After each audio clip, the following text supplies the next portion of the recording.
I'm holding court, you standing trial. Why ain't I see you round back when I was down? I'm holding court, you standing trial. Why ain't I see you round back when I was down? They ain't believe in me in the beginning, but wanna hang around now they see me winning. I'm holding court, you standing trial. Why ain't I see you round back when I was down?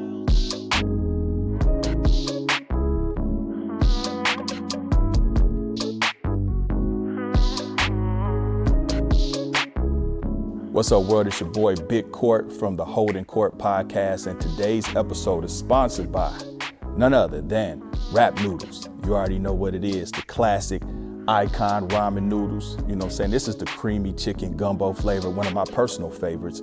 So, you know, we grew up in the hood eating noodles, you know what I mean? What we talking about ramen? Forget ramen. Get your rap noodles, you know what I'm saying? So, there's no limit to our success. You already know what it is. Be body, ride it with the rap icon, Rap Noodles.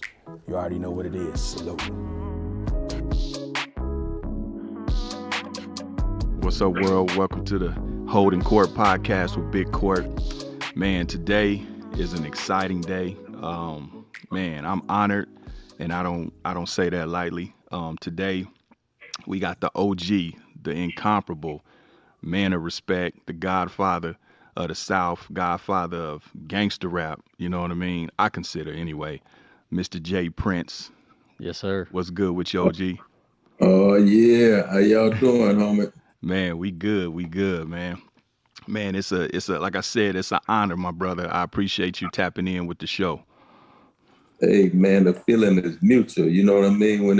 When I hear a name Holdin Court, you know what I mean? I'm all the way down with that because we don't have much access to be able to hold court, you know, in them other buildings. So I'm excited about it, man. Yeah, and you know, when we hold court, what we do, we hold court in the street if we got to hold some kind of court. Believe that. Yeah, believe that. Yeah, man. So, man, I want to get into your story, bro. You know, I know you've been, you know, on your media tour here for the past couple of years, which me, myself, I was very happy to see because I grew up, you know, studying you from afar as a kid. And I always wondered, you know, you were always mysterious, you know what I'm saying? Like, it's like, who's that guy? But I would hear the voice on the record, you know what I mean? What was your upbringing, you know, in Houston? What was the young J Prince? Well, James Smith at that point. Yeah. Actually, I was James Johnson before I was James Smith. Oh, wow. Okay. I had a few names, but my upbringing, you know, I was a ghetto boy. You know what I mean? I'm from Houston, Texas, 5th Ward, you know, a place, you know, they call it Bloody Nickel. And you can imagine why they call it the Bloody Nickel. But, you know, I was raised there amongst wolves. And eventually, you know, I grew up to lead the pack. So, you know, that's it in a nutshell. You know? Yeah. So you're an only child, or you grew up with siblings? No, I had one sister in the beginning, you know, and I wrote about it in the book, you know, how I lost my sister. But my mother, after losing my sister, had a couple more kids. Oh, okay. So, you know, I had another brother, you know, which I lost him. And I also have a sister and brother on my father's side as well. So, okay. Man, what was the significance? Like, what kind of impact did that have on you, losing a sibling at such a young age? Oh, it was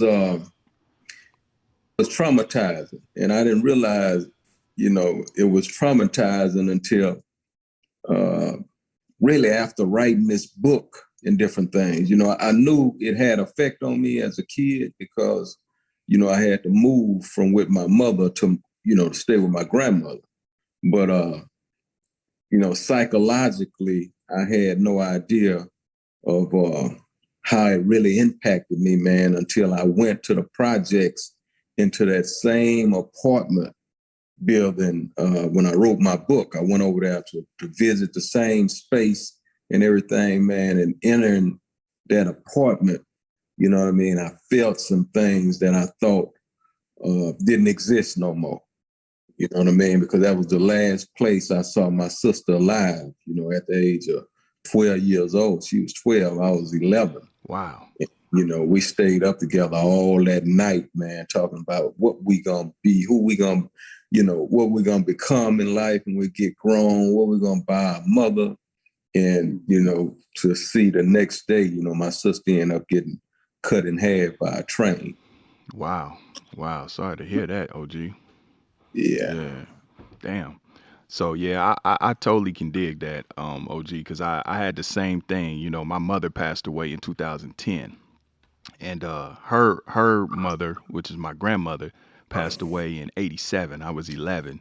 And I never cried when my grandmother died. Like, I lived with her, but you don't understand really the significance and the gravity of it at 11, Yeah. So it wasn't until my mother passed away in 2010, that at the age of 33, all those emotions from losing my grandmother came rushing in, you know what I mean?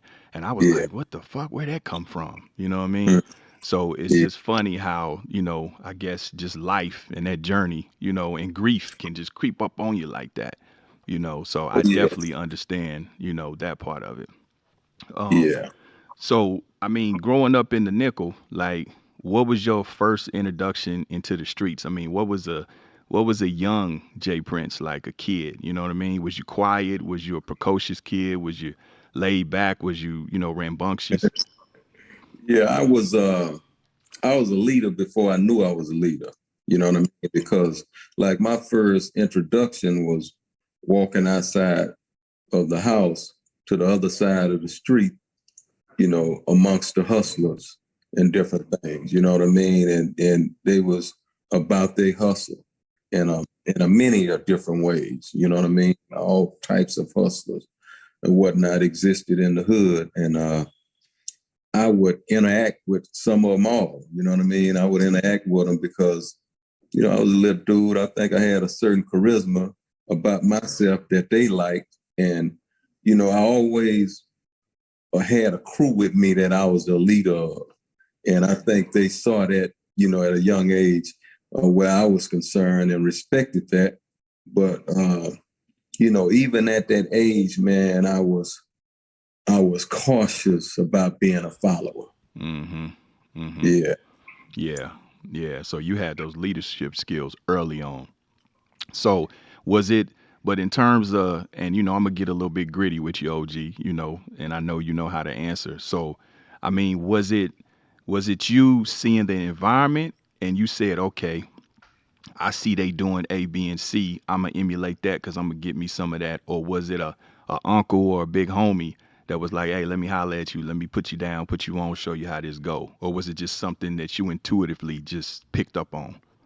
No, it was a combination of all of that. You know what I mean? I had that uncle, I had that auntie, I had that grandmother, you know what I mean, that gave me game. And then, in the other world, I had friends that had brothers and cousins and relatives, you know what I mean? So I was surrounded, you know what I mean, by all of it. And, at the end of the day, you have to pick and choose, what you want to do. You know what I mean? I always tell everybody we have two things every day, a chance and a choice. And I made some good choices, I made some bad choices. You know what I mean? I participated in some of everything that existed in the hood. I was just one that was able to survive a lot of the things I participated in. Mm-hmm. Going through your street career, and I know you've seen a lot of money because I seen the pictures, you know what I mean? You had the BMW and the dookie ropes, the mink and all of that. So, and I know the game was plentiful back then, especially in the 80s, as things were, how should I say, relatively new, you know what I'm saying? And if you were fortunate enough to be ahead of the game, you know what I'm saying, before it got too saturated, you know what I mean, then you could really get to it. Because I grew up watching the older cats before me, you know what I'm saying? Because, in the 70s, it was something different, and then the 80s ushered in something different, something new, and you know what I'm talking about. So it was a whole different flow of money, you know what I mean? Yeah. Being able to see that um, was it something that happened? You know what I mean? That like that made you want to say, okay, I'm seeing this. You know what I'm saying? It's good, but I need to do something different. Was Yeah, it an no, incident? You know what I'm saying? yeah, a combination of things, went on. See, my whole drive came from the poverty curse, that so many of us experience, in our households. So, I was a 8, 9, 10-year old kid who was listening to my mother in the projects, dreaming about having her own home one day. I love my mother dearly, and that registered on my heart heavily. So that was a goal of mine. That was a goal of mine to not only break the poverty curse that I witnessed them cry and, tears and pain all of my life. At a young age, I said, I'm gonna do something about this. You know what I mean? I'm gonna be the one to break this poverty curse. Don't worry about this, mama. You know what I mean? So with that drive and those seeds planted in me as a kid, once I became an adult and made decisions that I didn't want to go to college, you know what I mean? And then I pursued corporate America. I'm like, well, maybe I could, even though I dislike being around these people, maybe I can make it in this world. And they laid me off, you know what I Yeah. mean? Yeah. And from there, I became and took on a totally different mentality, you know what I mean? And the mentality was one of which I say, okay, I'm finna become a millionaire in the streets. You know what I mean? I'm finna get my mother this home, and I'm willing to die for her to have this home. You know what I mean? So this was my mentality. So you can only imagine the journey after that. Listen, I totally relate to that. You know, I went through the same thing. You know what I'm saying? That's why your story is so, compelling because I know what that's like. You know, for me, before this was right before I signed with P in '95, I was going through the same thing. I was like, look, man, I'm not finna be punching no clock. I'm not finna be. They gonna have to kill me or take me to jail because I'm gonna live my life like I want, and I want my time to be my own. That's what it was for me. It was me that I needed my time in my life to be my own. I didn't want to be designated nowhere. You know what I mean? And I still wanted to be able to do what I had to do, but I was willing to die, go to jail for that, to be able to have that luxury, and like yourself, yeah, I was motivated to, to do something for my mother. And fortunately enough, like I said, my mother passed away in 2010. Unfortunately, she passed away in the house that I bought her, so I could at least say that, and rest Yeah. on that, you know what I mean? So, but, you know, so did you feel the heat? You know what I'm saying? Was it like, were you seeing homeboys getting jammed up, you know what I'm saying, indicted? Sometimes you could feel that shit, even if that don't happen. You like, Yeah. I need to do something because sometimes it get too easy, OG. Sometimes it's Yeah. coming so easy and you like, nah, it's some fuck shit brewing, So Yeah. was it just intuition? Yeah.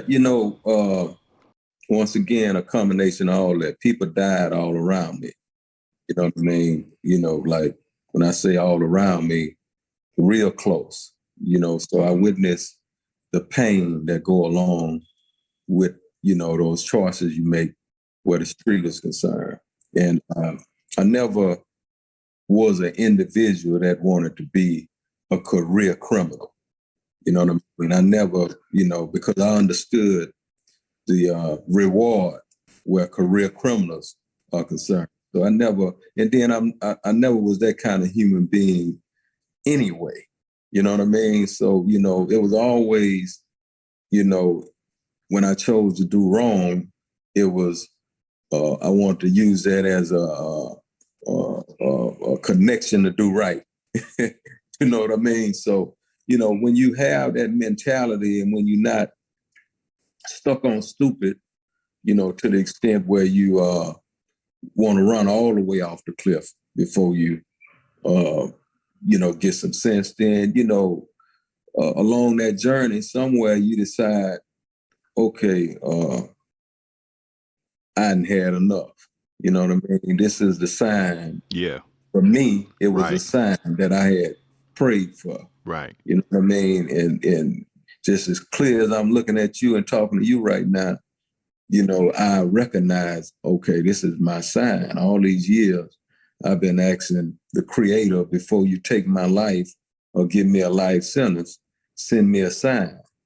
So, you know, I was really convinced that, you know, certain things was my sign, and I was obedient to that.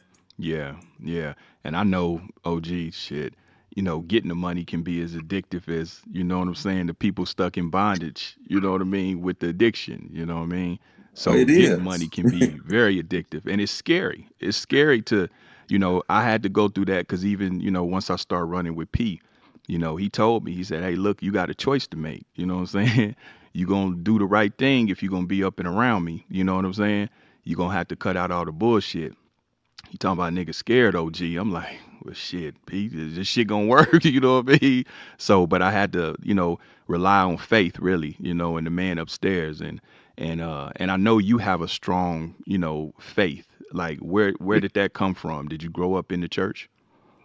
Yeah, most definitely. You know, in my book, The Art and Science of Respect, I wrote about how my mother, you know, she didn't take me, but she sent me on that project bus. You know, it was a church bus, Pleasant Grove Missionary Church. They sent a bus to the projects, and everybody that, you know what I mean, wanted to get on it, got on it, and they drove us there. So, you know, believe it or not, you know, that happened for 2 or 3 years, man, and it laid such a strong foundation in that short period of time, because even though I was 8, 9 years old, you know, a OG in the hood had named me 19 because he said I had the mind of a 19-year-old Wow. at the age of 9 years old. Damn. So I was sucking up game as I sit in there and heard, you know, different things came out of the preacher mouth, man. And, you know, those words saved my life. Yeah. Yeah. Yeah. I mean, you know, I always say, OG, in order to, you know, attain something bigger than yourself, you got to believe in something bigger than yourself, you know? Yeah. So, but I mean, so now you decide to make that transition. I mean, did you have, what were the ideas that you had? Like, okay, I'm gonna do something different. How, you know, did you try anything else before you went into the record business? Like, did you say, okay, let me try this, let me try that, and or you just had in Yeah. your mind, I'm gonna go straight into the record business? Yeah. Well, I definitely was participating in a car lot before, you know, just about simultaneously when I was doing the music thing. So, you know, I was so connected in the streets with, you know, the sports guys and the hustlers until, you know, I figured out a way to make money off of selling cars. So I would purchase cars and put me a $20,000, $5,000, $10,000, $15,000 profit on the vehicles, and I was real successful at doing that. And from there, I understood that I wanted to be a millionaire. You know what I mean? I want to be a millionaire in corporate America. You know what I mean? So I understood in order to become a millionaire in corporate America, then I had to play on $1 million playing field. And that helped me choose the music industry, because it was there for me for a while and I wasn't serious about it. But when I really analyzed the reward, and when I went to New York and Leo Cohen showed me some of them LL Cool J checks, and, you know, Ron, then, you know, a light came on. I'm like, oh, I can become a millionaire with this shit. Finding talent. So once you start Rap a Lot, and I know, understand that you named it Rap a Lot based on your brother, correct? Yeah, Yeah, your brother was Sir Rap a Lot, right? that's right. Right, right. And so how did you go about recruiting talent? Like, you know what I mean? You know, did you know exactly what you wanted in terms of talent? You know, right out the box, you was like, okay, I'm going for some gangster shit. or were you kind of, because at that time you kind of had New York dominating it, you know what I'm saying, on some hip Yeah. hop shit? Yeah, what I done for a while was I allowed other people to do what they wanted to do. You know what I mean? And I just like funded their dreams because, you know, this was a world I didn't know nothing about. You know what I mean? So I'm like, okay, let me try y'all shit. So I tried this shit and it didn't work. And when I went to New York, I traveled there and spent a month. And during that month, I traveled to Manhattan to, you know, get in the offices of Def Jam and different shit. And I was able to, you know, see with my own eyes what was taking place. And it was that trip where I had an eye-opening experience. I'm like, oh shit, they imitating the East Coast. You know what I mean? Even though they live in Houston. And I made a decision in New York to load all of my shit up from New York and have everybody to come back to Texas, and y'all gonna do this my way now because I got clarity on what's taking place. And y'all imitating, you know, these people. I want to be who we are from the South.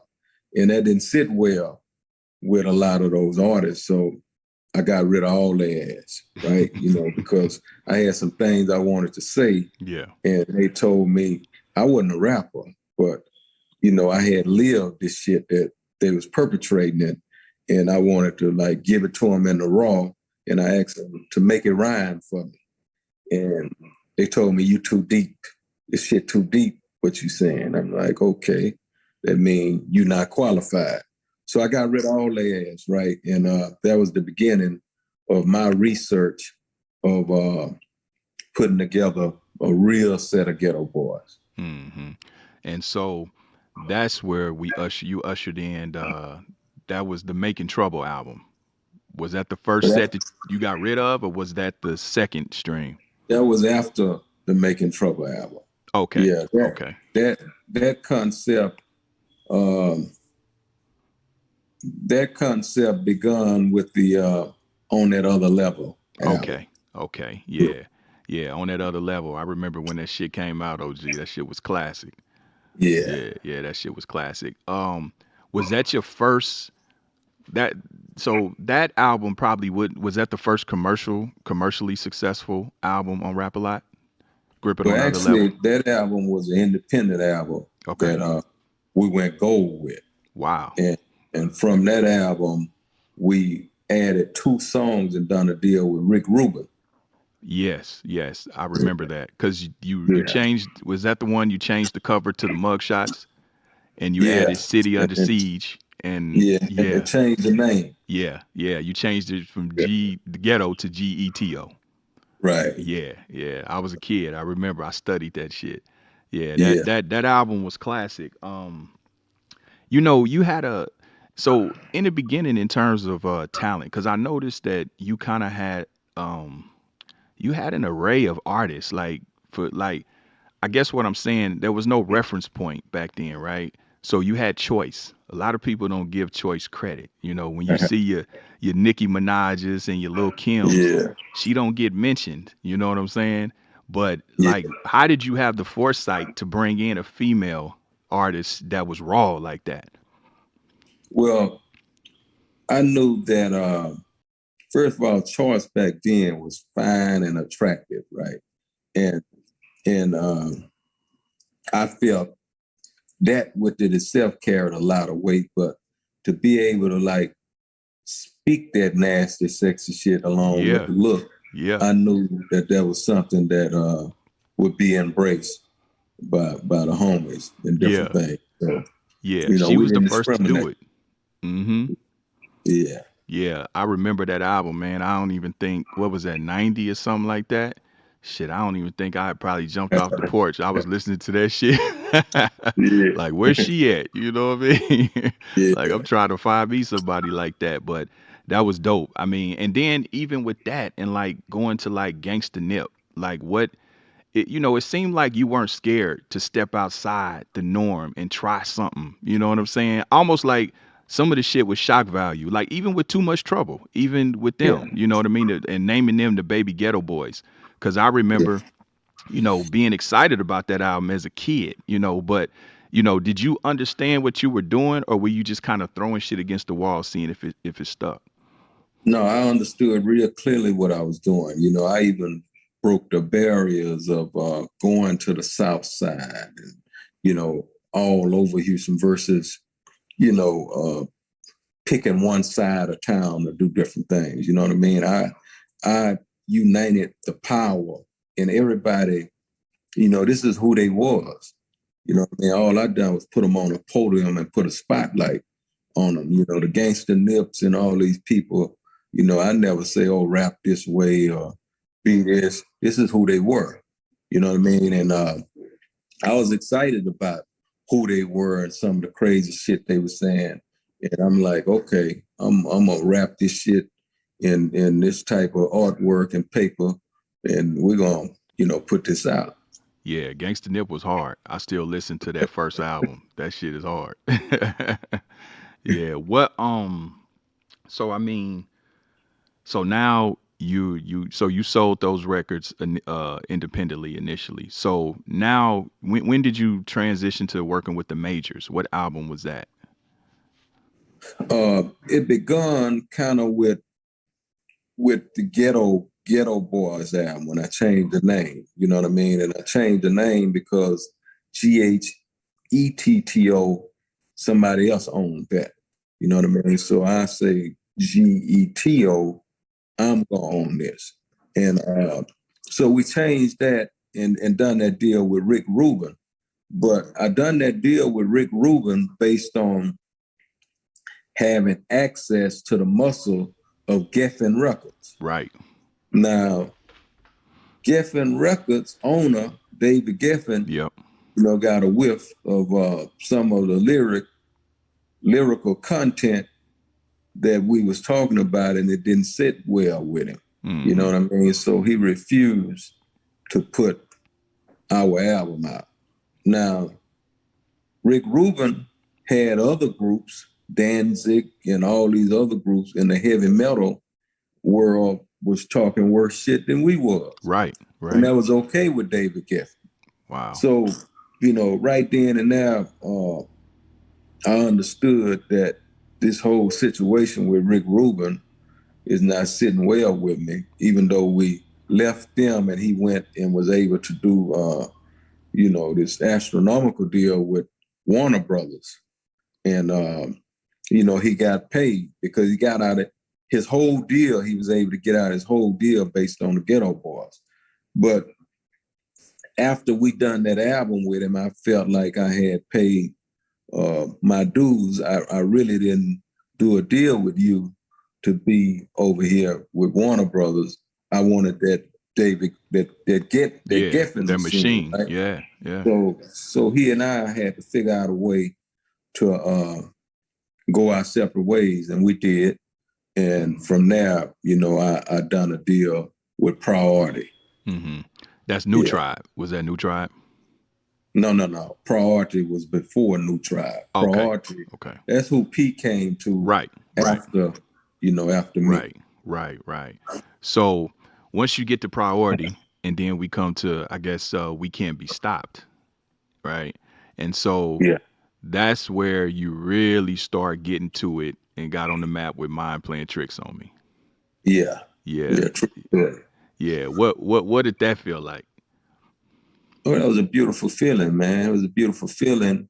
Definitely at radio and around the world. You know, social media didn't exist, you know, back then. So we couldn't push one button and be everywhere.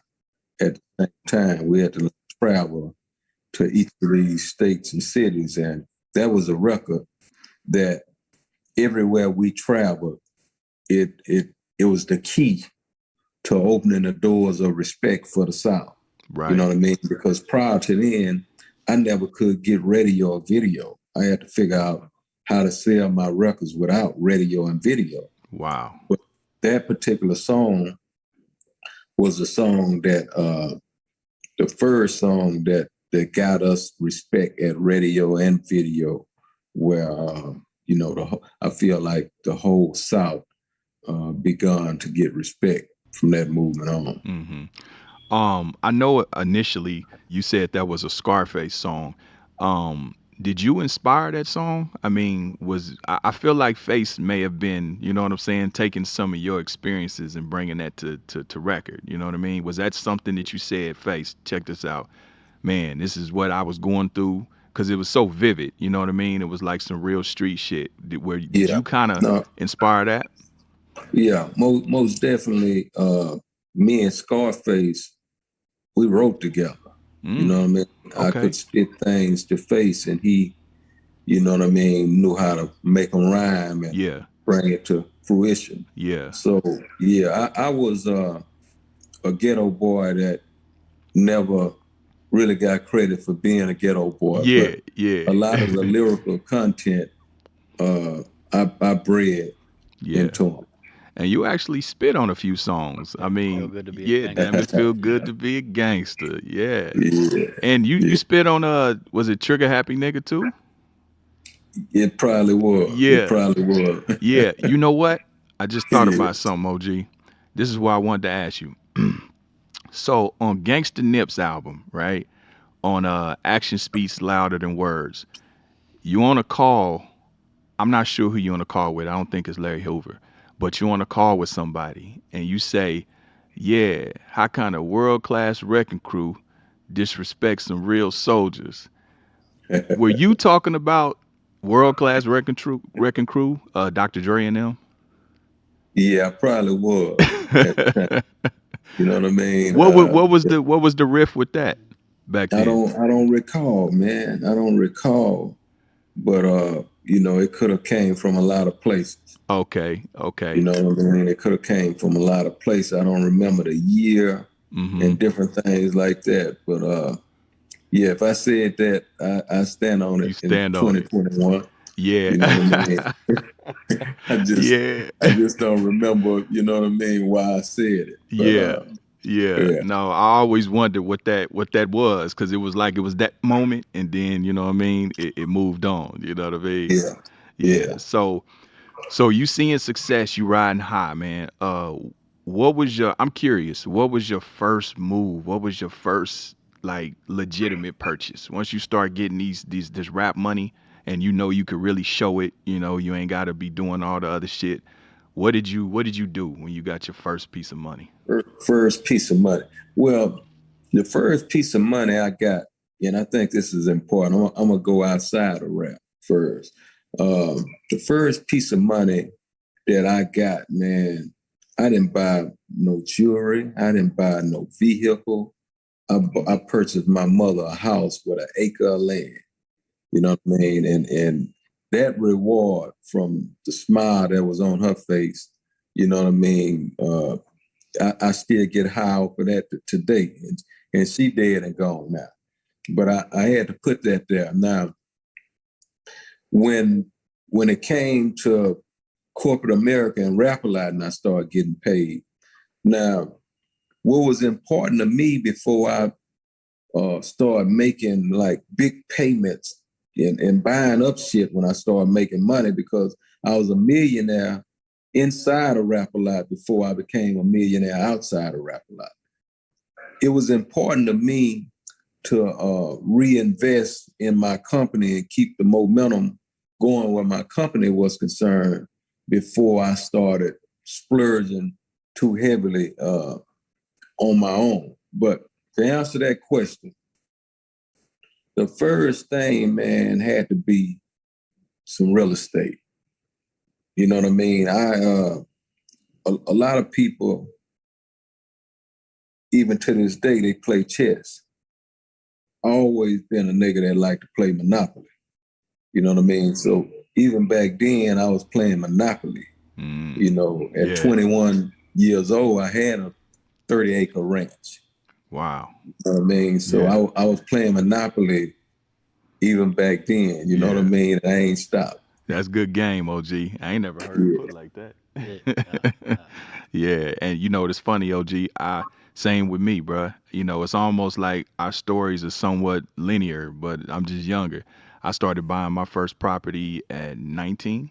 You know what I mean? Yeah. And I started buying property just to be honest with you. I had my little hustle money, and I watched a lot of the OGs buy real estate. I really didn't know what I was doing.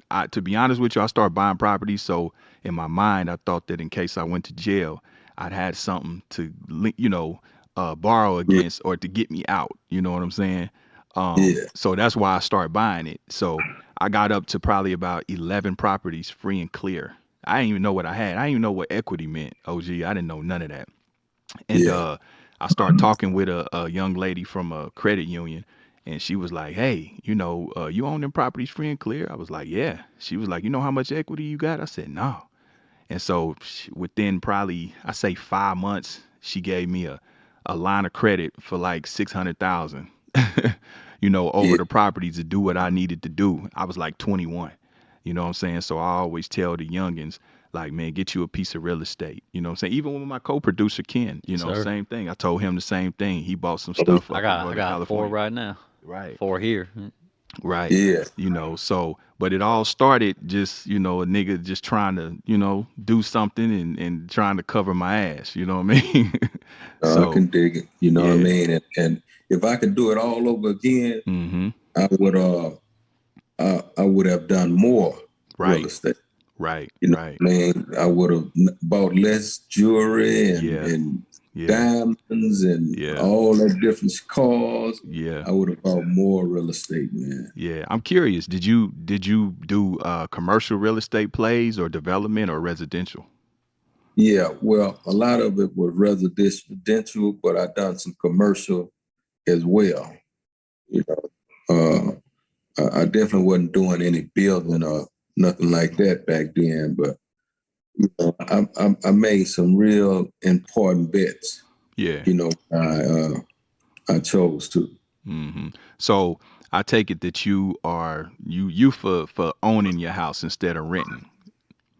Yeah, no, Yeah. I don't. Every piece of real estate I have is, you know what I mean. That's the way that is. Okay. Okay. Because you got some investors that choose to, you know what I mean? They Yeah. own, property that makes them money, but they rent where they live. You know what I mean? So I Yeah. didn't know if Yeah. what do you think about that concept? Well, I don't believe in hustling backwards, but by the same token, I don't knock, a person for whatever worked for them. Right. You know what I mean? Right. Whatever make them happy, however they want to do their thing, I salute them, but I don't hustle backwards. Right. Right. So so you seeing success, mind playing tricks on me, blowing up, Geto Boys, Rap a Lot, household name at that point. We was definitely rocking to it in Kansas City, you know what I mean? But there's a dark cloud looming, you know what I mean? So now in comes the feds, you know. When did you get to the first whiff that these people was on your ass? You know what I mean? Oh, well, I know that, you know what I mean, from the streets coming in. You know what I mean? They never liked me there. And, I was a target before music. You know what I mean? And I understood, okay, I'm a target, probably rightfully so. But, when I chose to, transition, then they never wanted me to forget, or they never wanted me to believe that, I could exercise my entrepreneurship in corporate America and become a success. You know what I mean? And to me, they tried to destroy that from ever taking place, by any means necessary, by taking my freedom all the way up into plotting to take my life, because, as they saw me evolve and as they saw my mind being on a totally different level than they probably imagined, then they turn the heat up. You know what I mean? From the states to the feds and every 3-letter alphabet you can think of, they just turn that motherfucking flame up and say, we have to stop this dude right here from becoming an inspiration Right. to what has happened today. You know what I mean? I tell everybody, I believe these people in high places saw what's happening right now coming to fruition, and they wanted to stop that beginning with me because they knew I was breathing that real shit in the homies. Yeah. You know what I mean? On them intros when I spoke, they Real heard talk. Real talk. me. Yeah. I was You a know what kid I mean? listening and I heard it, but it wasn't until I got older till it really resonated. You know what I'm saying? And I Yeah, understood. It was your yeah, influence. It was the threat of the influence. They said, yeah, okay, this nigga finna bring some structure into this shit, you know. And he about to wake them up. You know what I'm saying? yeah, And he coming with resource, you know, yeah, and yeah, then of course you know, being cool with Larry, you know, with Larry Hoover and his influence, they was like, oh shit, you know, it gotta be something. We gotta find something. So yeah. with that, they really turned up the heat and they tried to take you out. Like Yeah, for real, huh? Didn't they yeah, catch you like one no late doubt night? about it. Yeah, no doubt about it. On a few occasions, Mm. you know, we know about that night because I spoke about that Right, one. right. But they conspired to cross me on a few occasions. You know, I just had the thinking ability to and had the loyalty from the homies, the crew that surrounded me on a daily. It discouraged them. You know what I mean? Because it's one thing to feel like you're gonna do something to a man and get away with it. It's another thing to feel like we're gonna do this, but there's gonna be some consequences. You know what I mean? This is gonna cost us to be able to accomplish this situation. So that they didn't want to lose. You know what I mean? And they wasn't able to do a lot of things they wanted to do, but most of all, I feel like, you know, the Almighty had a shield of protection around me. You know what I mean? Because we all know when the United States of America versus any of our names is a disadvantage. You know what I mean? So you have to be able to tap into, and you have to give credit to the one that's over the United States and all the other Yeah, exactly. kingdoms and different things where America is concerned. Exactly. So speaking of Larry Hoover, how did you get your connect? How did you guys develop a relationship? It's interesting. I got his son and his wife here with me right now. Oh wow. Uh, Okay. yeah, but that happened because Chicago. A lot of people don't know Chicago is who embraced rap a lot before the South did. I mean, it was Chicago, it was Cleveland, Ohio, it was Detroit, the Midwest. You know what I mean? They felt our movement and embraced our movement before you know, our own caught up with the movement. And you know, it was during, you know, one of those visits he requested, you know what I mean, to meet me because he had been listening to the music. You know what I mean? He had been listening to the artists. He had been listening to me. And I didn't find that out until we had a head up meeting, you know, till I went in there and met with him. And as he, you know what I mean, spoke different lyrics and, you know, brought to my attention, okay, I'm up on everything from A to Z. You know what I mean? It was mind blowing. You know what I mean? Because not only was he up on that, his thinking ability, you know, impressed me. And a lot of people thinking ability don't impress me. So, you know, I was able to have conversations that went so deep until I'm like, we got to share this with the world. You know what I mean? We can't keep this to ourselves. And that's how that intro came about. You know what I mean? Because I want to expose, you know, the lies of, you know, how people was trying to paint this picture of Larry Hoover. I want to expose the intellect I mean, that I had tapped into. And, we done that, man. We done that against the threats of all of them people calling me. If you do this, we gonna, I wasn't trying to hear nothing shit. Yeah.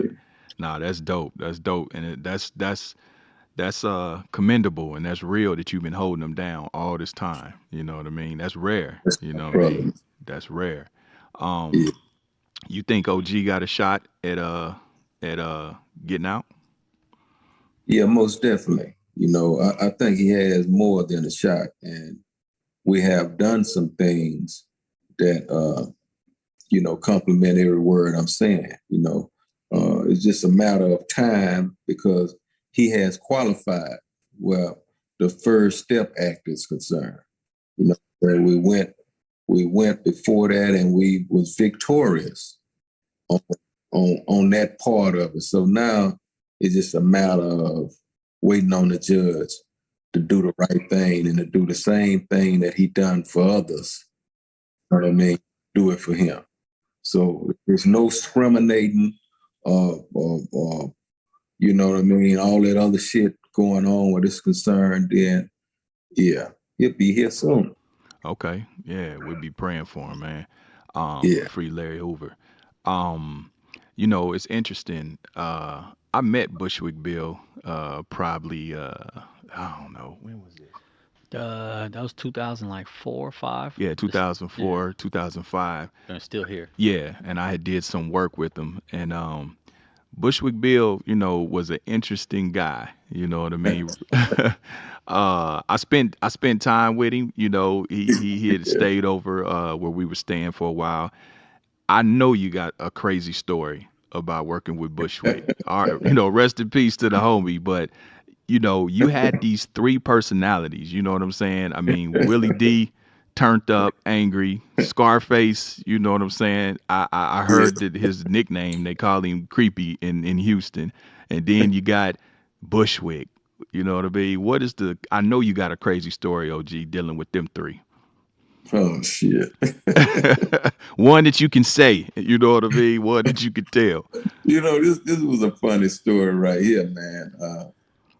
We was headed back from San Diego, and Bushwick and Willie D, Bushwick getting drunk, drinking. We're in a van or something in Winnebago, and all of a sudden we getting ready to go over the Golden State Bridge, and Bushwick and Willie D make a $10,000 bet that Bushwick can jump from the Golden State Bridge and hit that water and live and swim to the bank. Bushwick, being the damn fool that Bushwick was, yeah, pull over, bet, giving the money out, bet, and me knowing Bushwick, yeah, he gonna jump, right? Yeah. So I say, Bushwick, you can swim, man. Do you swim under the water or on top of the water? You know what I mean? Because I'm knowing Bushwick arms ain't that long, right? So I'm like, man, do you swim under? I swim under the water. I say, well, let me tell you something, Bushwick. I say, man, if you jump from up here and hit that water, you're going to bust open, man. I said, and them sharks going to think you're a seal. I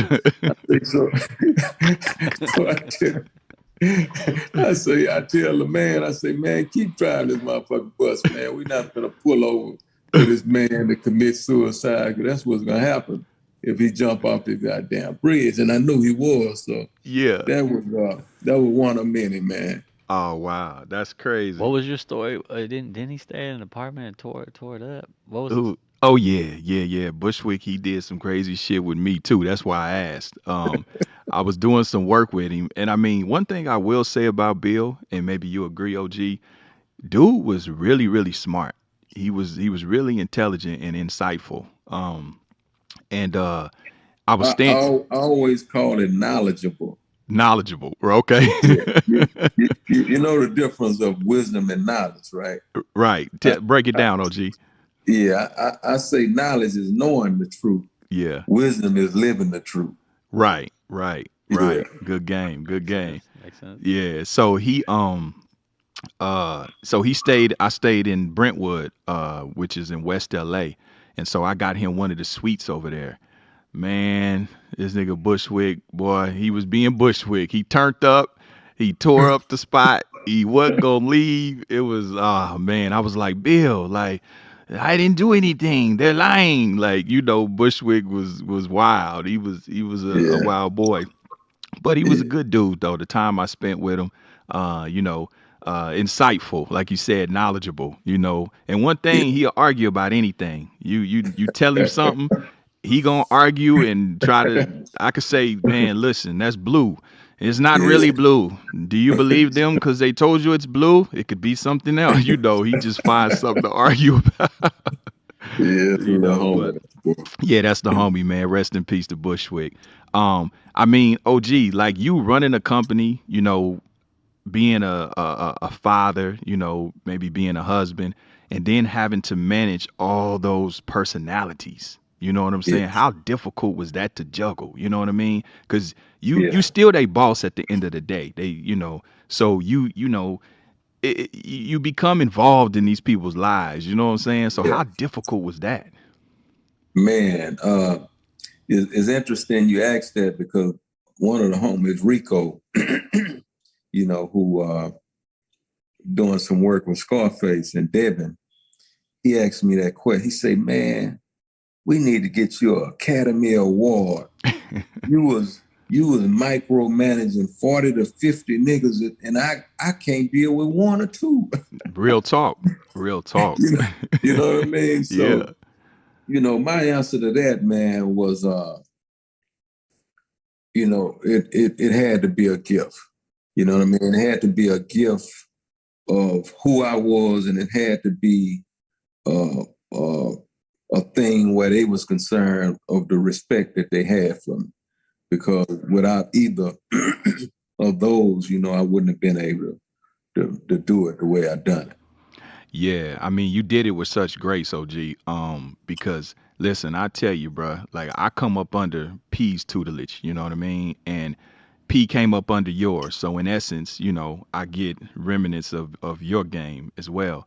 But listen, man, I ran a label and had artists, and oftentimes I would be like, okay, I know what P would do, but what would J do? You know what I'm saying? And I ain't got the patience. You know what I mean? I'd be Yeah. like, man, fuck these artists. And I'd be like, shit, how did Yeah. how Jay deal with them crazy motherfuckers? Because I can't deal with these 5 or 6, you know what I'm saying, that I got to Yeah. deal with. So, that in itself is a gift, Yeah. and people don't understand how difficult that is to get people to rally around your vision, you know what I'm saying, and get people to fall in line consistently, and do what needs to be done and show up. That's Yeah. a gift within itself. It definitely takes real leadership, man. Mhm. It takes real leadership of being able to like tap into some dark places that exist in other people to make them believe in something that they really don't believe in. Yep. Like I used to give an analogy of my artists, I used to like ride with him and him say, this shit ain't gonna work.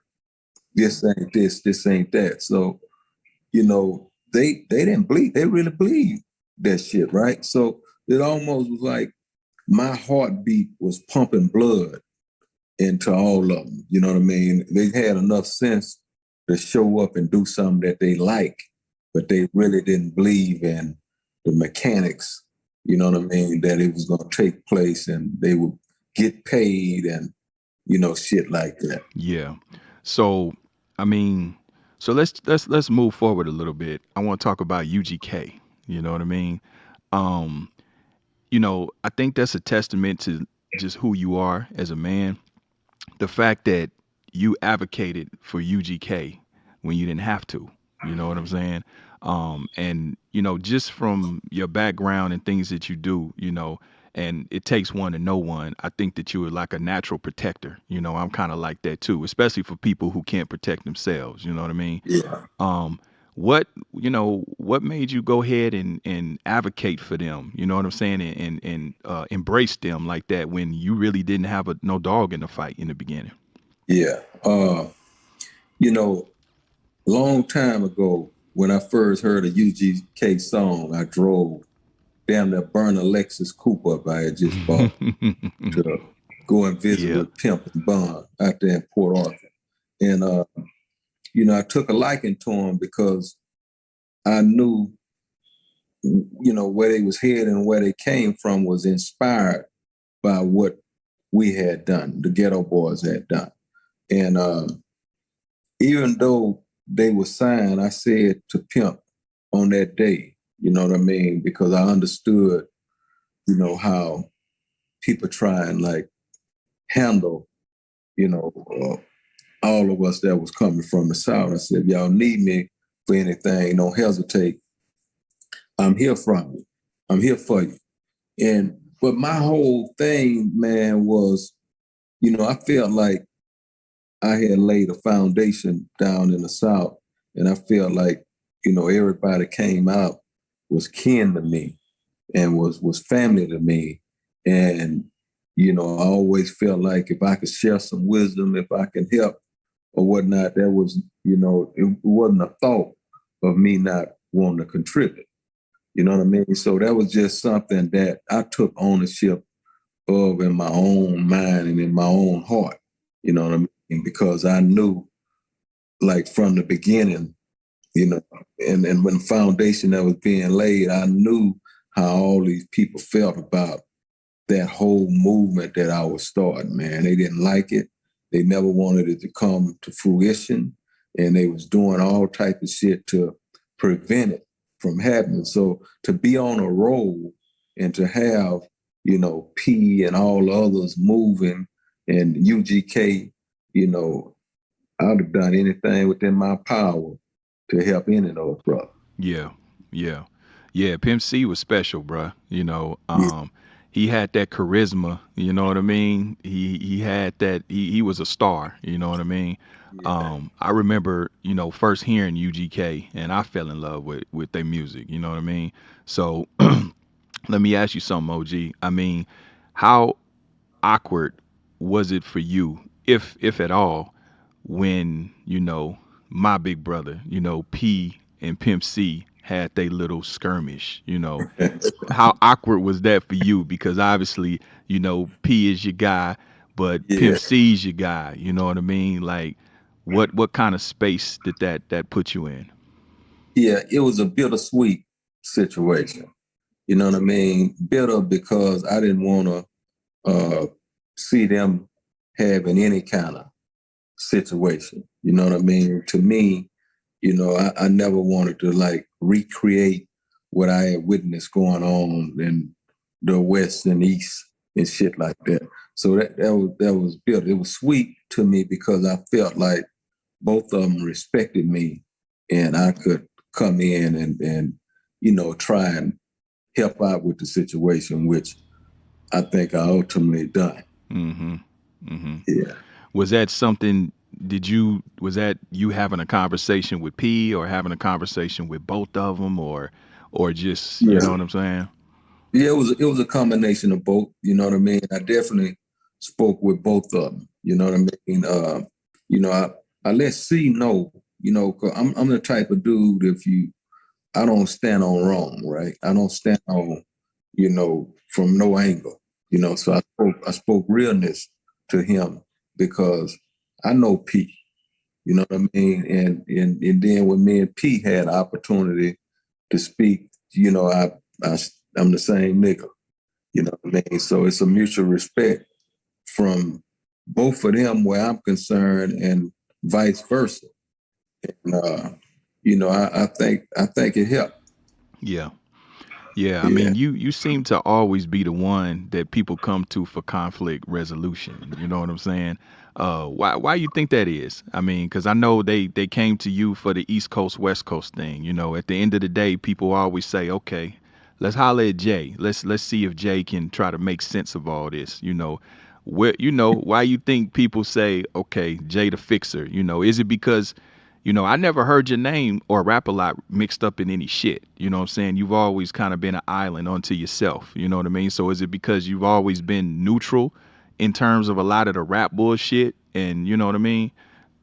Yeah, no, it's stronger than the neutral is. It's I think it's a track record of respect. You know what I mean? It's a track record where no weak shit has been, left, and I don't do that. So people that know me, that's able to communicate and dialogue with me, I think they leave the table, with that sense of, we can get some shit done, one way or the other. And if you really know me, then you also understand that, okay, we don't want to put him in no position where you have to choose sides either. Right.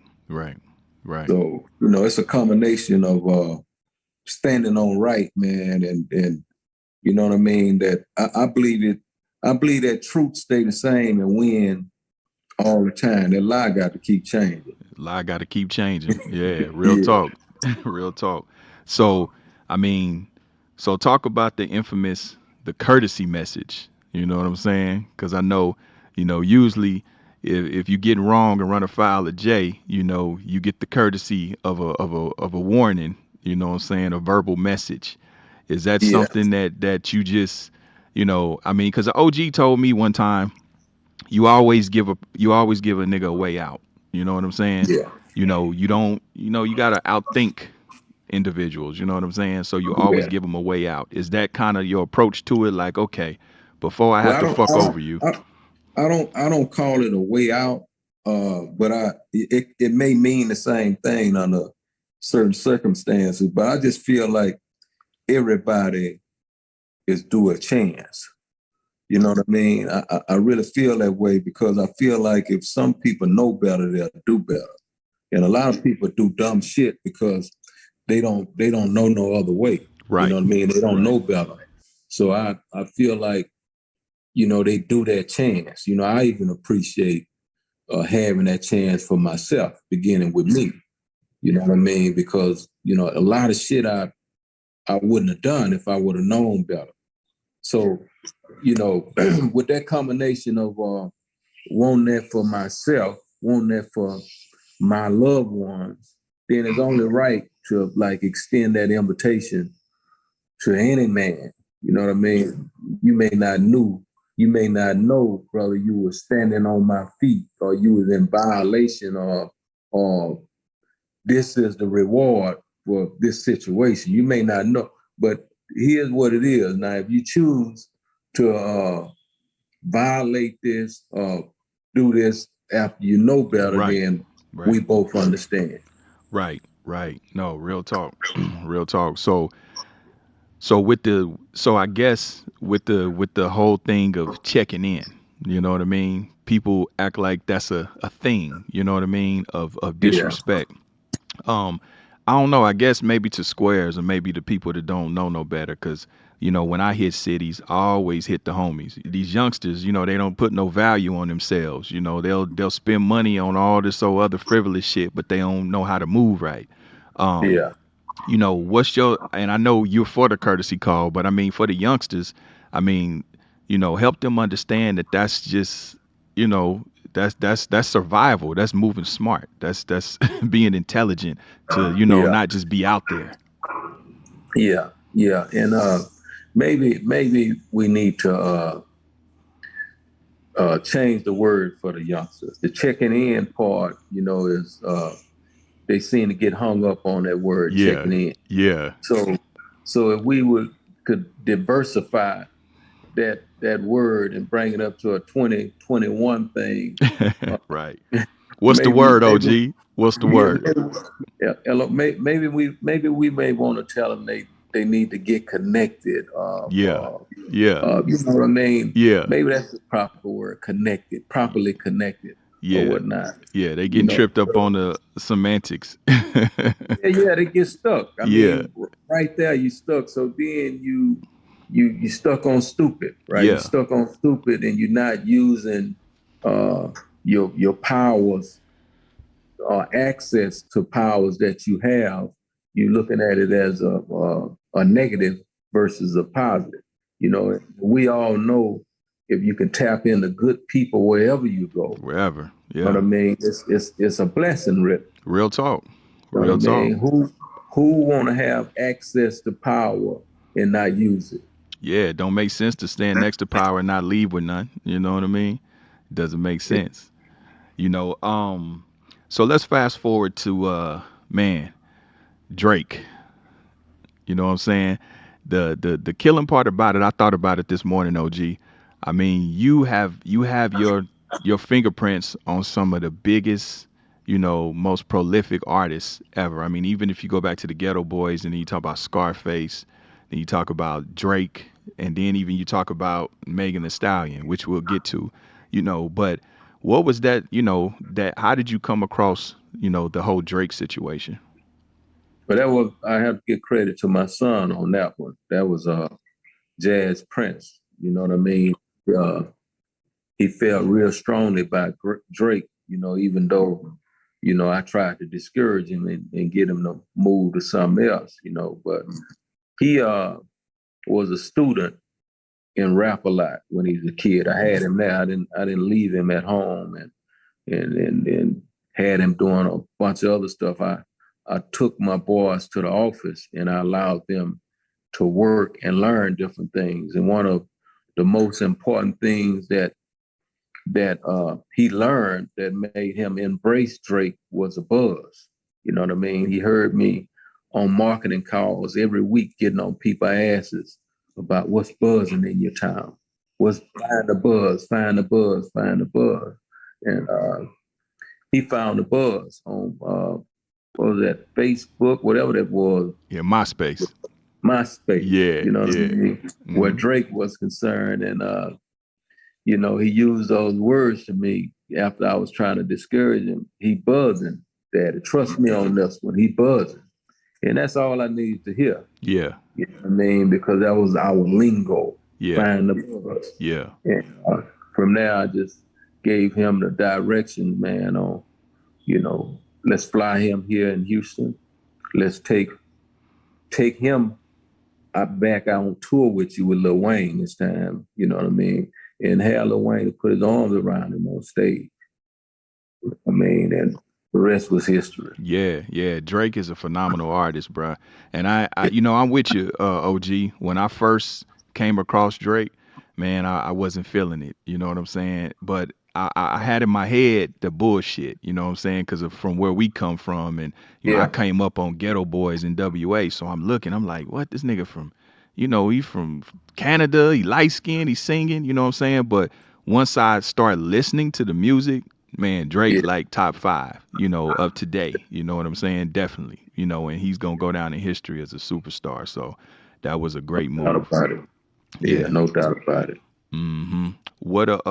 So I'm assuming, I know you went through your thing with Cash Money with Drake. I remember seeing the message, which was hilarious. I think you was on TMZ. And you said, yeah, I don't know where the money is. I mean, I'm gonna go get it, even if it's in their ass. We'll have to go in there and get it. did y'all end up figuring that out? Yeah. Okay. Yeah, that's a done deal. Okay. The home is done right Okay. by my son, and that's settled. Okay. That's dope. I love to see that, and see that shows the youngsters too that you can peacefully resolve conflict, dialogue, conversation rule the nation. Sometimes just sit down, have a conversation, you figure it out, So now going to 1501, how did you get involved with that? 1501 is owned by Carl Crawford, and Carl Crawford is from my hood. Okay. Okay. He's from Fifth Ward. Okay. And he came back after his baseball season and, started a record label. And of course, Megan was his first artist. And, he took the risk, you know what I mean? And, he got knowledge firsthand on how this game go and how shark infested the waters in the music industry. You know what I mean? Because yeah, they came at her, and of course we know how that go. When you build anything from an independent perspective, everybody, love to run to the table and start saying how you got fucked over. What I mean? That's a part of the game. That didn't start with him. So, of course, when all of that, chaos hit the radar, he came to me, and it was only right that I stand up for the homie. Mm-hmm. So once again, Jay Prince there to save the day. People look for you for the conflict resolution. That seems to be the common theme, Yeah. And shit, you also, I know historically, you kind of, I guess one of your hobbies is being a metal detector too, huh?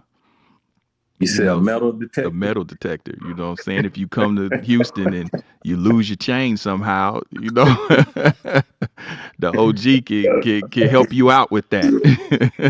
If somebody else just happened to find your shit. No, sometimes things cross my radar. Yeah. Sometimes, I can ask and get an answer. Yeah. Very few do I even want to talk about that kind of shit with people. Other words, I don't want to be that man where too much of that shit happen, right? Yeah, that shit go on like nonstop, man. Yeah. So, but where family is concerned, where friends are concerned, if I can be of a help or assistance, then I stick my head up. Yeah. That's dope, man. The thing about it too, what I like about you, Jay, is the fact that, like myself, we're not formally educated. You know what I'm saying? Like I graduated high school, as I'm sure you did. I didn't. Maybe. Yeah, I didn't go to university, didn't go to college or nothing like that. But, you having the business acumen and the business savvy to diversify, most rappers, most people in the music, they get some money, they get caught on the bullshit, the lifestyle, then they go broke. You know what I mean? You know, I know you diversified your shit. You got cattle, you got different ventures and things like that. Like what, how did you know to even get into that? Like, you know what I'm saying? Like, how did you know that having cattle and different things like that would be a profitable business? You know, land is like a passion of mine. You know what I mean? Before the cattle, it's the land. You know what I mean? It's the things that God make. Like God ain't making no more land. Right. So even as a kid, I always enjoyed the tranquility. I always been a guy that liked to hunt, like to fish, and do things like that. So I'm attracted to land, and ultimately I end up getting a piece of land and analyzing. When I was analyzing purchasing my ranch, it came with cattle and different things on the ranch, and the way the guy, it was a business. It was an ongoing business where he was selling hay and cattle.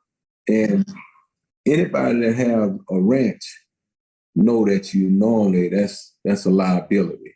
You normally do things like that because you just love that tranquility in the country. Normally that's not a money making situation. Okay. And so once I understood, like, oh, this is an ongoing business that kind of pay for itself, it became more attractive to me. You know what I mean? Because it was already set up, it was already there. So all I had to do was not change nothing. Yeah. Okay. Yeah. So it was already built in. That's dope. Yeah. But I had a choice. I had a choice to buy many without that. That was more attractive to me. So I bought it with that. Mm-hmm. Okay. That's dope. I also want to talk about your book, OG, The Art and Science of Respect. When I'm not gonna lie, OG, when you wrote this, man, I was like, finally, you know what I'm saying? Because again, I watched you from afar as a kid, you know what I mean? Like I said, when Making Trouble came out in '86, I was 10, you know what I mean? So, you always were kind of like an enigma, you always stayed in the background, you know what I mean? Yeah. What made you change? What made you say, you know what? I'm gonna come out the shadows. I'm gonna tell this story. I'm gonna show my face. They're gonna hear my voice. Outside of record, I'm gonna start getting on this social media shit because I hated social media, OG. You know what I'm saying? Where we come from, we didn't Right. take pictures. We didn't do social media, none of that shit. I never took pictures because I wanted to be able to say I didn't know this nigga. You know what I mean? Yeah. So, what made you go ahead and take that leap and come out the shadows? Well, I believe it's a time and a place for everything. You know what I mean? And I'm a dude that know how to adjust to the time. I'm not one dimensional. And I understand that I have lived a life that most would call successful. And I've lived a life where I've been able to make a lot of things work in a unique way. So, with all that being said, I wanted to share, the life that I had lived. I didn't want people to want my glory and not know my story. So, you know what I mean? It was an opportunity to go in them places that I know so many have went in and may think there's no way out and experience a lot of things. You know what I mean? I felt like it would inspire, man. I felt like, it's a part as a part of my legacy. I owe the people this. Yeah. Was it uncomfortable? You know what I'm saying? Because you had to be, somewhat vulnerable. You know what I mean? Especially being so private and, having to move how you had to move for so many years. Yeah. Was it uncomfortable? Yeah. The most uncomfortable part was going into the projects, going into that apartment where I last saw my sister. You know what I mean? That was the most uncomfortable part. Everything else was just a process of remembering, going back, to those years in that place, and you know what I mean, sharing things that the enemy won't be able to use against me. Yeah, real talk. Yeah, because hey, us, we was like, we won't hear this. You know what I'm saying? I was like, yeah, but I know OG too smart for that. You know what I'm saying? Yeah, because when I read it, I actually read it and I actually listened to the audio of it. That's how intrigued I was by it. You know what I'm saying? Yeah. And when I was reading it, I didn't know that you had such a passion for boxing and that you actually wanted to be a boxer at a time. Oh yeah. Yeah. Yeah. That shit still do, man. Yeah. You train? That's where most of my time is spent now. That's why I'm out here in Vegas. I love the sport of boxing. So, do you ever train? You ever work out? And Yeah. I do a little something with them every now and then. Okay. Yeah. So did you ever box Golden Gloves or did you actually get active in it? No, I never. One of the things, like when I was coming up, wasn't no gym. You know what I mean? Wasn't no gym in the hood. And that's why I built a recreation center and a boxing gym in my hood, because I couldn't get to one. And I promised myself, I said, if I ever, get in a position to build a boxing gym in this hood, I don't want no more kids coming up saying that they couldn't do something that they wanted to do. Yeah, man, that's dope. That's dope. Yeah, it's funny, OG. I used to want to be a boxer too when I was a kid. You know what I mean? Yeah. My dream was to, which I didn't understand. I wanted to be like Tyson. Then when I got older, I wanted to fight Mike Tyson. Yeah. And did you ever have dealings with Tyson in that world? Yeah, most definitely, man. Mike, after I built the boxing gym, Mike Tyson was the first fighter I reached out to that I wanted to sign. And a lot of people don't know, when I came to Las Vegas, set up a meeting, to sign and be in business with Mike Tyson. I wanted to be in business with him as part of his management team. And it was when I entered the gym to meet with him, I met Floyd Mayweather. You know what I mean? So that's how me and Floyd got together from my meeting with Mike. And I wrote about it in the book on how I prayed for a champion. You know what I mean? That was my prayer. You know, everything that I ever wanted to accomplish in life, I would pray. You know, well, I asked him for what I want. So I asked him for a champion, and I flew to Vegas with my mind on Mike Tyson and to be in business with Mike Tyson.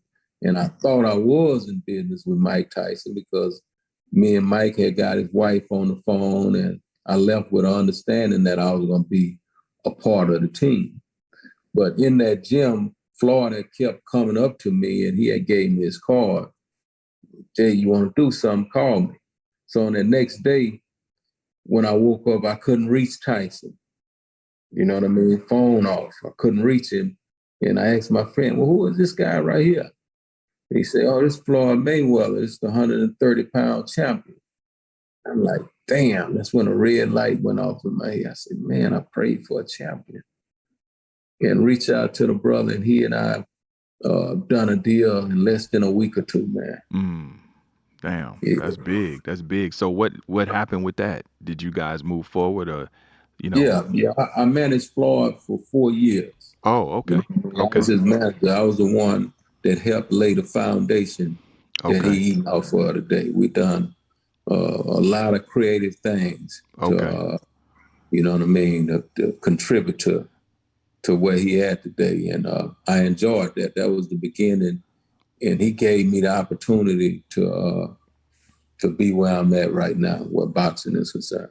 Oh, that's dope. That's dope. So you got new fighters that you're managing right now? Who you got on your roster now? Yeah, well, I'm out here right now handling some business with a couple of my heavyweights, Jared Anderson and F.A., because of Tyson Fury is getting ready to fight Anthony Joshua, and we plan on being on the undercard where that's concerned. So, you know, yeah, I'm excited, man, about, you know, a whole lot of new fighters that I have that's going to really be dominant.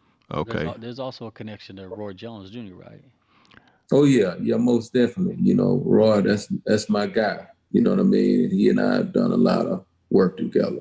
Mm-hmm. What'd you think about the him and Tyson, the exhibition thing that they did, the sparring session? I was glad to see my brothers get paid. You know what I mean? That's the 50-year-old version of that situation. Now I'll show you a picture here when let me see if I can find that picture. When I put together this would have been, can y'all see that? Yeah. Oh, that's Tyson. Who's that? Oh, that's Roy and Tyson. Yeah, okay. That's Roy and Tyson. Now that's when I flew them out to the ranch. And when they were gonna fight in their 20s. Wow. You know what I mean? Yeah. But that fight never came to fruition. But what happened? Why did that fall apart? Well, we couldn't get the finances aligned up properly. But yeah, that would have been one to see. That'd have been monumental. It'd have been a little different than. Yeah, for sure. Who you think would have won, OG? Oh, back then? Yeah. Ooh, boy. You know, I don't think Tyson was as disciplined as Roy was back then. In terms of training? At that stage. Yeah. So it depends on what Tyson would have showed up. Right. You know what I mean? If he'd have showed up undisciplined and not in shape, he'd have been in trouble. Yeah. Yeah, if he'd have showed up the opposite of that, Roy would have been in trouble. Yeah, real talk. I mean, because Roy's hands, his speed is crazy. You know what I mean? Yeah. Especially to be his size, you know. But Tyson is the most vicious heavyweight, I think. You know what I'm saying? I think Tyson's one of the greatest in heavyweights. You know what I mean? Yeah. Yeah, most definitely. Yeah. So, OG, what's some of the new ventures you got going on? You know, I mean, we know you got the boxing. So, you know, what else you got cracking? Well, right now I'm excited, man, about my new wine collection. Loyalty wine. Loyalty wine. I got a Merlot right here. I got a Cabernet, a Champagne, a Rosé. Okay. So I'm excited about that for a combination of reasons.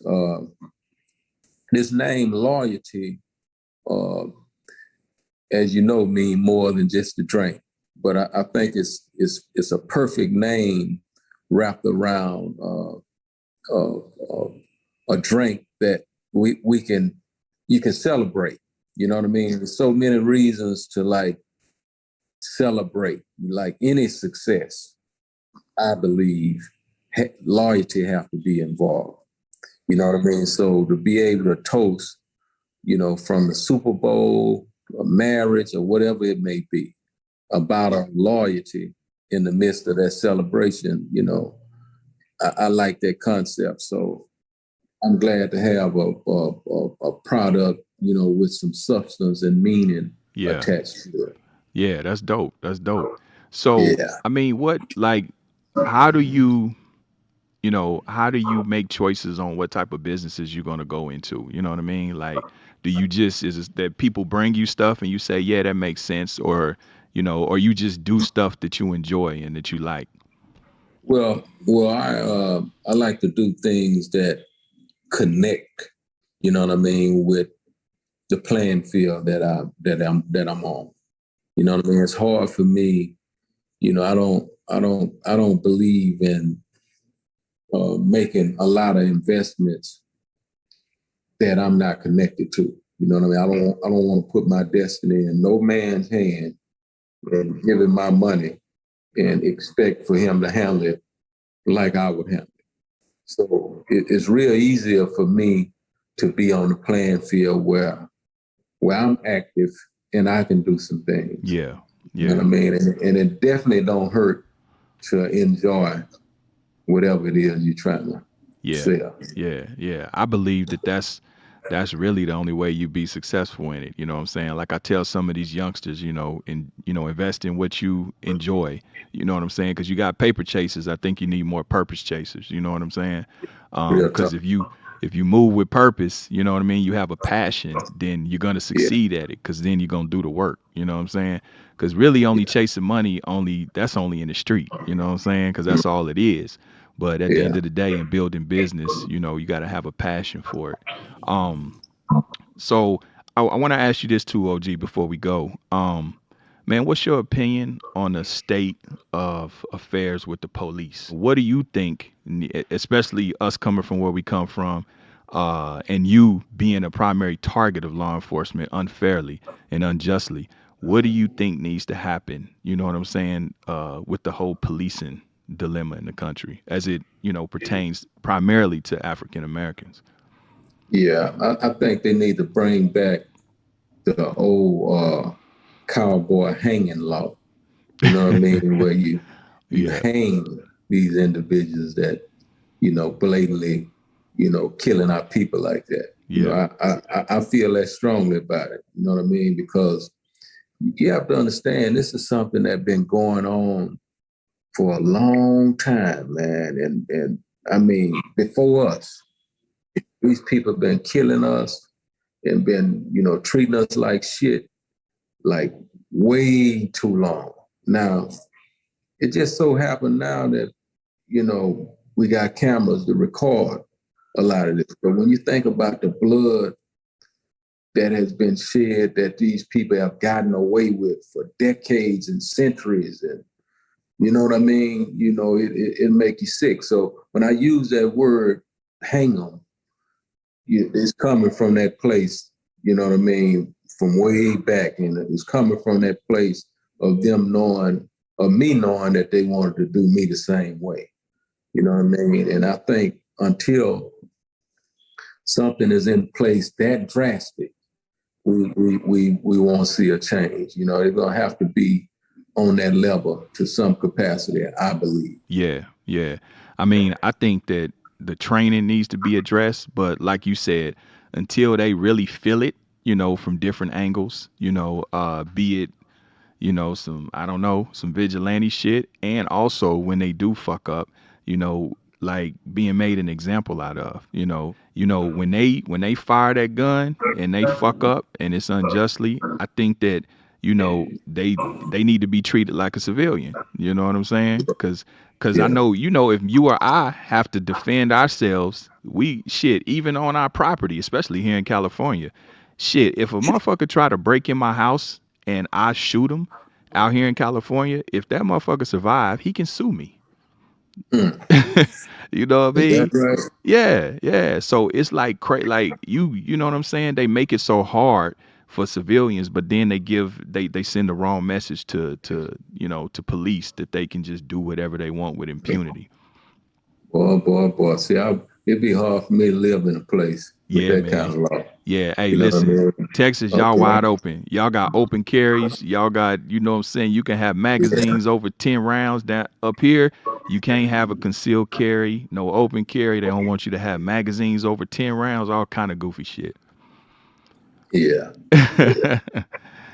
You know what I mean? Yeah, yeah. You like, man, I'm cool down here. I wish you luck out there, bro. Hey, so man, OG, real quick, man, give us a word of the day, bro. I just want to hear, drop some wisdom on these youngsters. You know what I'm saying? Before we do that, I want to ask your opinion on something.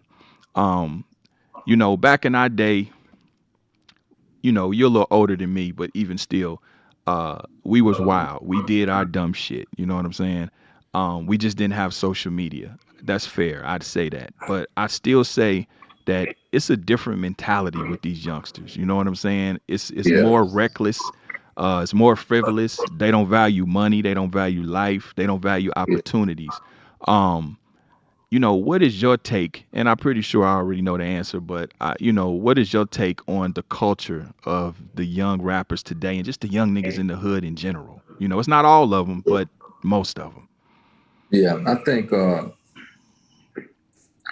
the word is being fulfilled. First of all, you know what I mean. Every generation gonna get wiser but weaker, and Yeah. you see, a lot of these guys got access to more information, which makes them wiser about a lot of things, but they weaker. Yeah. You know what I mean? They do a lot of weak shit, but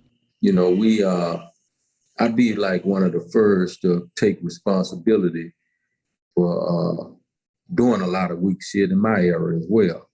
You know what I mean? So we have to understand that it came from somewhere. You know what I mean? They didn't just start being that way on their own. You know what I mean? And when everybody take accountability, then you can have real conversations on making things better.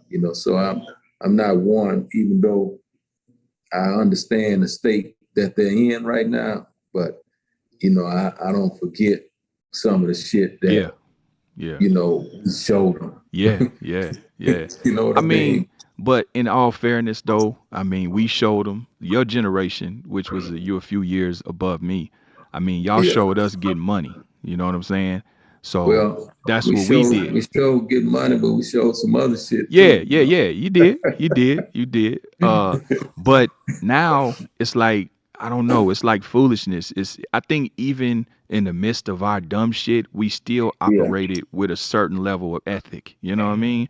Like even in the hood, it wasn't cool to be firing on no women or no kids and just indiscriminately like that. Nigga might fire at some niggas and his homeboys that didn't have nothing to do with it, but I'm talking about civilians. Like, we were taught not to, you don't put your gun on a civilian on a square. You know what I'm saying? If you're going to do what you're going to do, it's with people that's in the underworld with you. But now it just seemed like everything is about clout. Everything is about going viral. You know what I'm saying? What do you think that, you know what I'm saying? Because it's hard to talk to them. I be trying to holler at them, but it's a disconnect. Yeah, no, it's a new time, man. It's a new world. You know what I mean? If we would have been in this world that exists today, we would have been different people. You know what I mean? We have to understand that this ain't what we came up under. You know what I mean? We didn't have access, and we didn't have to deal with a lot of the shit that they deal with.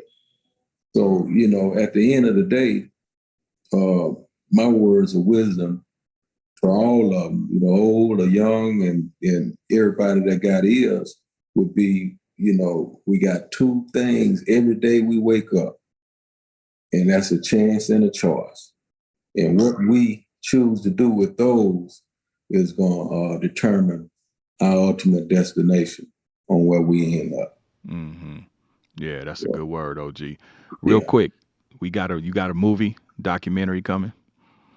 Oh yeah, I'm in the process of wrapping up the loose ends on the negotiations where the contract is concerned, and I'm looking forward to sharing a few things that I didn't put in the book. Yeah, that's what I was hoping to hear.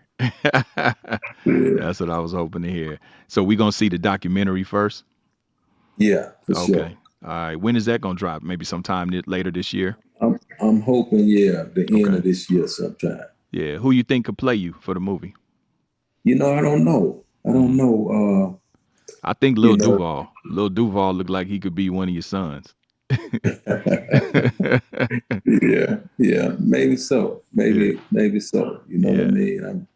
I'm looking forward to see who the guys choose to do that. Yeah. That's what's up, OG. Hey, well, listen, man, I'm going to let you get out of here, man. I just want to, one thing about my platform that I created this for is to give people like yourself their flowers while they breathing. You know what I'm saying? I believe in that. You want to give people their props and their respect. And, I've always respected you like everybody else, even reverence, you know what I'm saying? And we appreciate you, all the real ones, you know what I'm saying? All of your accomplishments and inspiring us and giving us game, even through record, as far back as almost 30 years ago, over 30 years ago, you know what I mean? So, even, inspiring P, who is, again, my big brother, you know what I'm saying? We appreciate you. I appreciate you, keep doing what you're doing, keep being great, you know what I mean? And leading the charge, for the niggas is free and the ones behind the wall, you know what I mean? So, I just want to give you your flowers and salute you, two-hand salute you. Hey, man, I appreciate that, homie. The feeling is mutual. The love is mutual. I appreciate it. Yeah, I appreciate it. Moving. Yeah, for sure.